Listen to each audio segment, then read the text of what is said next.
চৰকাৰৰ দিনত টকাৰ মহাপতন মনমোহনৰ দিনত 58.94 টকা মোদীৰ দিনত হয়গৈ 96.08 টকা ডলাৰৰ জুইত যা কৈছে নেকি ভাৰতীয় অৰ্থনীতি অৰ্থনৈতিক জোকাৰণি দিল্লীৰ মসনদত এতিয়া হাহাকাৰ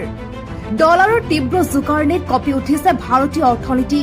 ডক্টৰ মনমোহন সিঙে যেতিয়া 2014 চনত বিদায় মাগিছিল তেতিয়া প্ৰতি ডলাৰৰ বিপৰীতে ভাৰতীয় টকাৰ মূল্য মাত্ৰ আছিল 58.94 টকা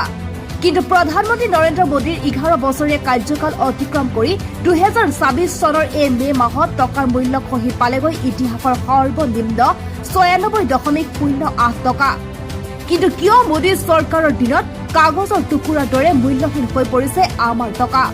আন্তঃৰাষ্ট্ৰীয় বজাৰত খাৰুৱা তেলৰ জুই আৰু বিদেশী বিনিয়োগকাৰীৰ পলায়নৰ বাবে কিয় এছিয়াৰ আন দেশৰ তুলনাত ভাৰতীয় টকাৰ এই চৰম দুৰৱস্থা চাওক আমাৰ এই বিশেষ প্ৰতিবেদন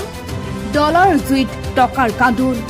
বছৰত প্ৰায় 38 টকা মূল্য হ্ৰাস ভাৰতীয় টকাৰ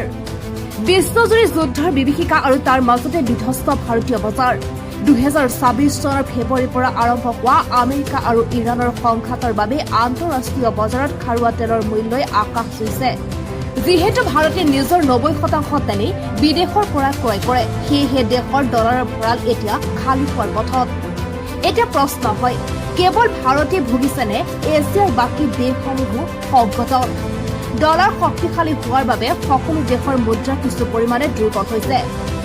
কিন্তু যিবোৰ এছিয়াৰ দেশ যেনে ভিয়েটনাম বা মেক্সিকো নিজৰ ৰপ্তানি নীতি শক্তিশালী কৰি ৰাখিছে তেওঁলোকৰ মুদ্ৰা ভাৰতৰ দৰে সুৰাহুৰে খহি পৰা নাই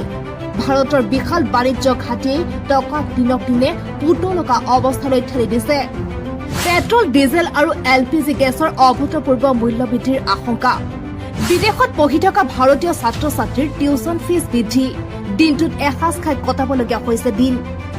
মোবাইল লেপটপ আৰু ইলেক্ট্ৰনিক্স সামগ্ৰী হ'ব অতি ব্যয়বহুল পৰিস্থিতি ইমানে ভয়াৱহ হৈ পৰিছে যে খুদ প্ৰধানমন্ত্ৰী নৰেন্দ্ৰ মোদীয়ে দেশবাসীক অপ্ৰয়োজনীয় সোণ ক্ৰয় নকৰিবলৈ আৰু বিদেশ ভ্ৰমণ কম কৰিবলৈ আহ্বান জনাবলগীয়া হৈছে ৰিজাৰ্ভ বেংকৰ বজাৰত নামি পৰিছে যদিও টকাৰ পতন ৰোধ কৰিব পৰা নাই এতিয়া প্ৰশ্ন হয় মোদী চৰকাৰৰ অৰ্থনৈতিক নীতিৰ বিফলতাৰ বাবে দেশৰ মুদ্ৰা আজিয়ে দুৰৱস্থা কৰিছে নেকি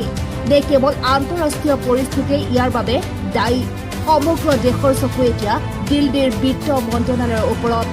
টকাৰ পতন ৰোধ কৰিবলৈ RBIৰ জৰুৰী বৈঠক ডলাৰৰ তুলনাত কেতিয়া সুস্থ হ'ব ভাৰতীয় মুদ্ৰা